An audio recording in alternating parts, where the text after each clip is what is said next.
Là, il faut le dire, bravo. Quelle performance du Real Madrid. Salut les fraudes, j'espère que vous allez bien. On se retrouve pour une nouvelle vidéo. Et nouvelle vidéo, débrief du match entre Levante et le Real Madrid. Victoire 4-1 du Real Madrid. Et superbe match du Real Madrid aujourd'hui avec beaucoup de points positifs. Déjà, tu enchaînes 6 victoires en 6 matchs en Liga. 7 victoires sur 7, toutes compétitions confondues. Le Real Madrid continue sa marche en avant et continue de gagner. Mais au-delà de ça, aujourd'hui dans le match, tu vois un Real Madrid qui a mis de l'envie, qui a mis de l'intensité, qui a mis du pressing, qui a joué haut, qui a été bon dans les combinaisons, qui a fait de bons appels de balles, qui a mis de la permutation, qui a mis qui a bien défendu, des très bons retours défensifs. Vraiment, c'était très cohérent défensivement, offensivement. Le Real a très bien joué aujourd'hui grâce à la tactique mise en place par Xabi Alonso. Aujourd'hui, tu as vu un Real où tout a été cohérent, un Real qui a été vraiment agréable à suivre et un Real qui a proposé de bonnes choses. Ils ont mis énormément d'envie aujourd'hui et le seul point négatif, c'est ce but encaissé, mais but qui arrive un petit peu bizarrement avec le centre qui est dévié par Heusen. Ça vient lober Courtois comme par hasard, tête de Heyong, ça fait 2-1, mais le Real a su rebondir derrière et a su renverser la tendance et reprendre l'avantage et gagner ce match à la fin. Donc le Real Madrid sort une très belle perf aujourd'hui et que dire du match de Vinicius.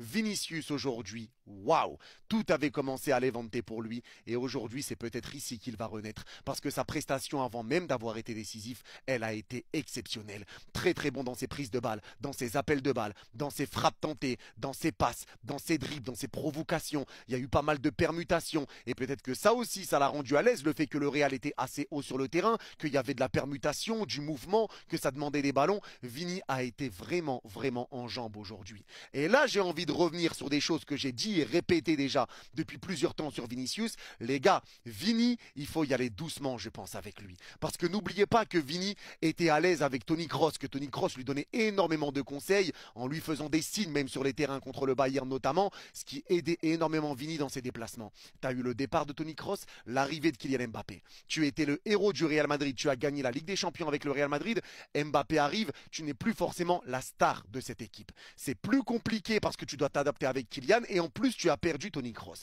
Derrière tu dois être le ballon d'or, on te vole ton ballon d'or. Donc mentalement c'est peut-être dur aussi pour Vinicius. Tu ne peux pas devenir nul du jour au lendemain. Il y a forcément des choses qui ne vont pas, c'était peut-être une question de mental. Et là c'est pour ça que pour moi il fallait pas lâcher Vinicius. Parce que certes la saison dernière ça a été dur pour Vini, mais c'était pas fameux pour le Real dans la globalité.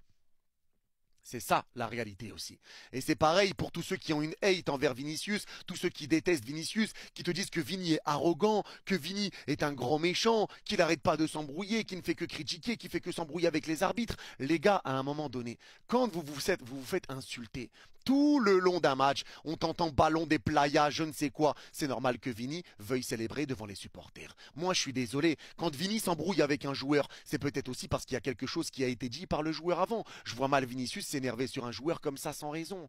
Les gars, à un moment donné, faut arrêter. Faut arrêter parce que vous êtes les premiers à dire que ce mec-là est arrogant, je ne sais quoi. Mais quand ça lui envoie des insultes racistes, quand ça lui envoie des insultes dans les tribunes et que ça lui répète ballon des playas pendant un an encore dans tous les stades, ballon des playas, vous arrivez à reprendre le moment où Vini va célébrer devant eux alors qu'ils n'arrêtent pas de chanter contre lui depuis le début du match?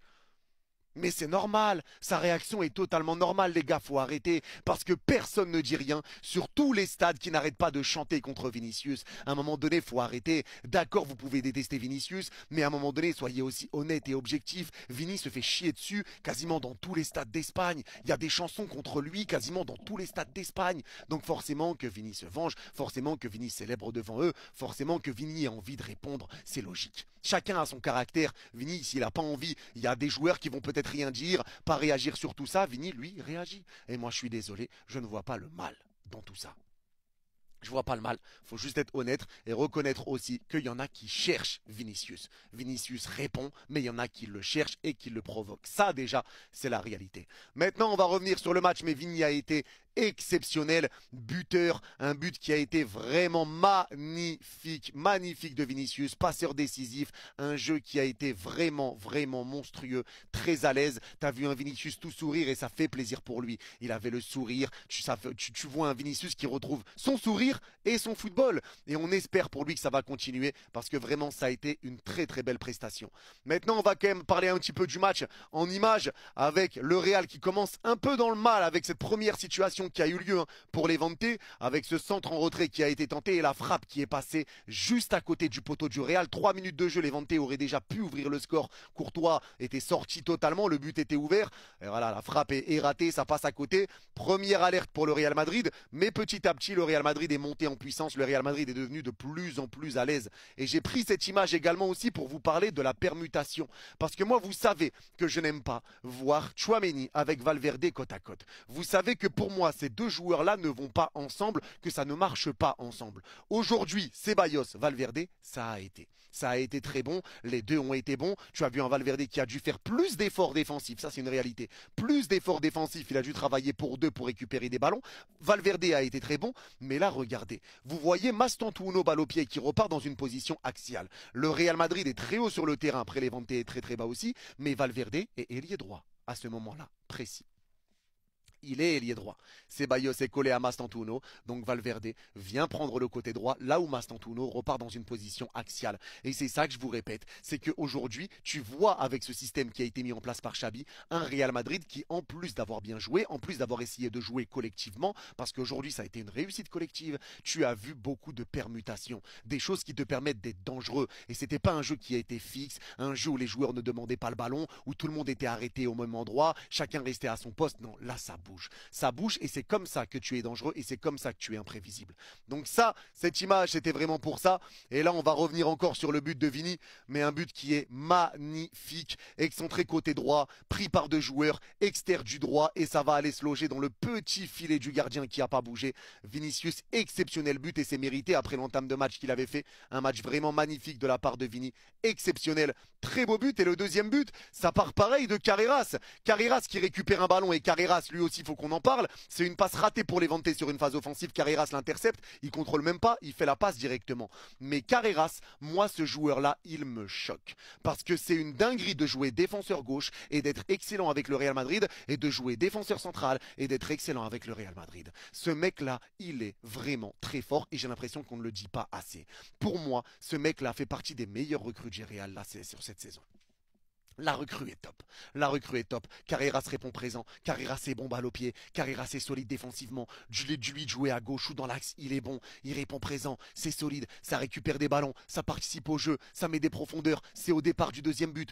Carreras, juste waouh. C'est pareil pour Huysen qui fait un très bon match. Match tranquille. La défense a été solide. Asensio, pareil. Bon match sur le côté droit. Match tranquille. Il a fait ce qu'il avait à faire. Il s'est rassuré. Et il a rassuré également les supporters du Real. Et il a rassuré le Real Madrid. Il a fait une bonne prestation sur le côté droit, mais moi Carreras me choque et je trouve qu'on n'en parle pas assez parce qu'il y a Huysen qui est impressionnant, mais Carreras juste waouh.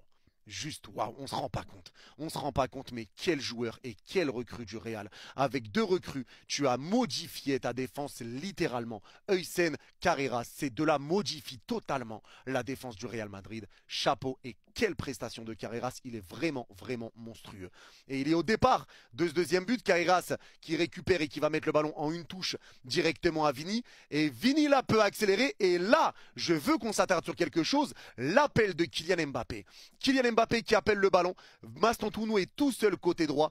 Mbappé attire les deux défenseurs sur lui, ce qui permet à Vini de donner le ballon à Mastantuono. Mbappé, même s'il ne faisait pas une première mi-temps, pas mauvaise, mais pas bonne non plus. C'était un Mbappé qui était un petit peu timide. C'est pas le meilleur match d'Mbappé aujourd'hui, clairement, dans le contenu. Mais, je vais m'expliquer après. Encore une fois, cet appel fait que ça libère l'espace pour Mastantuono. Et le fait que ça soit Mbappé, ça a attiré deux joueurs sur lui. Est-ce que Mbappé voulait attirer les deux joueurs ou est-ce que c'est les deux joueurs qui se sont dit il y a Mbappé qui part, faut le suivre et les deux se sont fait avoir et Vini peut en profiter pour servir Mastantuono? Ou est-ce que Mbappé voulait vraiment faire ça pour libérer l'espace? Mais en tout cas, ça a été fait intelligemment. C'est ce qui permet à Mastantuono d'aller marquer son premier but. Très belle frappe, premier poteau, pleine lucarne. Ça fait 2-0 pour le Real. Le Real se met bien. Le Real se met bien. Et aujourd'hui, les gars, ce qu'il faut dire sur monsieur Kylian Mbappé, c'est que ce Mbappé, même quand il est moins bon dans un match, même quand tu le vois un peu moins, même quand il est un petit peu moins servi, c'est là toute la différence avec la saison dernière. Mbappé peut faire la différence à n'importe quel moment. Et c'est la preuve qu'il est en forme. Et c'est la preuve qu'il est prêt. Et c'est la preuve qu'il a faim, la preuve qu'il est déter. Mbappé te met un doublé aujourd'hui dans une première mi-temps où tu ne l'as pas beaucoup vu. Mbappé, même si tu ne le vois pas, tu peux le voir à la 70e, à la 85e, tu lui en donnes une, il va la claquer. Cette année, il va la claquer. Il est prêt. Il est prêt et il est plus que prêt. Et tu le vois avec ce penalty qui a été récupéré intelligemment. Le crochet, fin de frappe en crochet en Madjer. Le défenseur tacle parce qu'il voulait tacler là et dévier le ballon sur la frappe de Mbappé. Et là, ça devient sa spéciale. C'est déjà la deuxième fois cette saison qu'Mbappé récupère un penalty de la sorte. Le tacle, ça récupère le pied d'Mbappé. Il y a faute, il y a penalty tous les jours. Tous les jours, et Mbappé va le transformer lui-même. Et pour tous ceux qui vont critiquer Mbappé parce que Mbappé a mis 5 pénaltys, quand il récupère un pénalty comme ça, je suis désolé, mais c'est mérité. C'est mérité. Moi, j'appelle pas ça un pénalty où tu fais rien du match ou autre. Ce pénalty qu'il a récupéré, il le mérite. Le but, il le mérite. Parce que quand Mbappé récupère ce penalty, c'est exactement ce qu'il veut récupérer. Il le sait. Quand il fait ce geste-là, ne vous dites pas qu'il se dit je veux dribbler et après je vais enchaîner la frappe du gauche. Non, il se dit je sais qu'il va tacler. Il va me toucher, je vais tomber. Et je vais prendre le penalty. Et je vais marquer. Et il l'a fait, c'est la deuxième fois. Donc à un moment donné, la manière dont il le récupère, ce but est totalement mérité pour Kylian. Et 2 minutes plus tard, il va s'offrir d'ailleurs un doublé avec une superbe passe d'Arda Güler. Arda Güler aussi, il y en a pas mal qui le critiquent. Arda Güler, ça a été comme Mbappé, un petit peu timide en première mi-temps, pas mauvais. Un petit peu timide. La deuxième mi-temps, magnifique, magnifique, passe décisive en extérieur du droit pour lancer Mbappé en profondeur. Mbappé qui part, crochet sur le gardien, but, et ça fait 4-1. Et là, tu te mets à l'aise. Mais aujourd'hui, Arda Güler a fait pas mal de retours défensifs. Il a proposé des choses, il a attiré des défenseurs sur lui, il a récupéré des ballons, il était bien placé, il était à l'aise aujourd'hui. Il a été à l'aise et il y a toujours cette entente, cette alchimie avec le bon vieux Kylian Mbappé. Comme j'ai vu une alchimie aujourd'hui entre Vini et Mastantuono. Donc maintenant, rajoutez, parce que là, il y a 2 duos, rajoutez la concordance, la cohérence entre les 4, c'est terminé. C'est terminé. C'est fini. C'est fini. C'est fini. Et là, ça va faire du bien au Real Madrid dans les têtes et dans le contenu, tu vois des choses. Alors forcément, c'est pas encore le même contenu que ce que tu peux voir d'un Barcelone, d'un PSG à son top niveau, d'un Bayern, d'un Liverpool à son top niveau. Mais c'est des choses qui vont demander un petit peu de temps. Tu vois déjà des choses meilleures dans le jeu, des choses meilleures dans le comportement, dans l'attitude. Tu vois que la tactique de Xabi Alonso, ça commence à être écouté, ça commence à être respecté. Quand tu vois le pressing, le jeu haut, le contre-pressing, vraiment des efforts cohérents avec des joueurs qui se cherchent tous les uns les autres, qui essayent de combiner ensemble, qui essayent de trouver des différences ensemble et pas individuellement, et ben ça c'est fort. Ça c'est fort. Avec un Valverde qui a été très bon également aujourd'hui et un Ceballos, que dire? Que dire de Ceballos? Ceballos, quelle prestation lui aussi. Magicien aujourd'hui Ceballos. Beaucoup de pressing pour récupérer des ballons. Des bons ballons récupérés. Des très belles passes. Du jeu vers l'avant. Il arrive à orienter le jeu. Très bon sous pression. Très calme. Lucide. Solide. Cohérent. C'est la totale aujourd'hui pour Ceballos. C'était une totale. Aujourd'hui, Ceballos a fait vraiment une prestation XXL. Très gros match de la part de Ceballos. Il a fait énormément de bien au Real Madrid. Beaucoup de ballons récupérés, beaucoup de travail. Il a vraiment, vraiment travaillé aujourd'hui. Il était là pour essayer d'être un petit peu le premier fer de lance du Real en relançant, mais il n'avait pas peur de porter le ballon, pas peur d'être haut sur le terrain. Il était là pour calmer, pour orienter. C'est sur lui que tu t'appuyais un petit peu pour être un peu cette tour de contrôle qui va orienter le jeu et dicter un petit peu le jeu. Et il l'a très bien fait. Très gros match et très gros match également de Mastantuono. Mastantuono qui continue de marquer des points, Mastantuono qui continue d'être bien, qui continue d'être à l'aise, qui continue lui aussi sa marche en avant et sa progression. Aujourd'hui, tu vois encore un Mastantuono qui presse, qui fait des efforts, qui vient aider son latéral, qui vient, qui repique dans l'axe, qui n'a pas peur de permuter, qui provoque, qui ramène du danger, qui joue avec ses coéquipiers, qui essaye de jouer collectivement. Encore une fois, les gars, c'est des individualités qui ont été très bonnes, mais c'est un collectif qui a été bon aujourd'hui. C'est un collectif. Collectivement, tu as été bon sur tous les compartiments qu'il peut y avoir dans le match. Tu as été bon partout. Tu as été bon partout. Et pourtant, c'est un Levante, certes, qui est un promu, mais un Levante qui n'était pas mauvais, qui avait quand même des bons coups à jouer, avec notamment sur le côté droit Alvarez, que je trouvais quand même très tonitruant, très bon. Mais voilà, ça reste Levante, c'est réel, mais il faut bien faire ce genre de prestations quelque part. Il faut bien que ça commence quelque part. Et il faut bien que tu te mettes en confiance contre ces équipes-là avant d'aller taper dans le plus haut panier. Et ça, c'est logique et il va falloir répéter, répéter, répéter ce genre de match. Surtout les week-ends qui vont arriver et tous les matchs de Liga qui vont arriver. C'est tout ce qu'il va falloir faire, les répéter, ces prestations. C'est tout.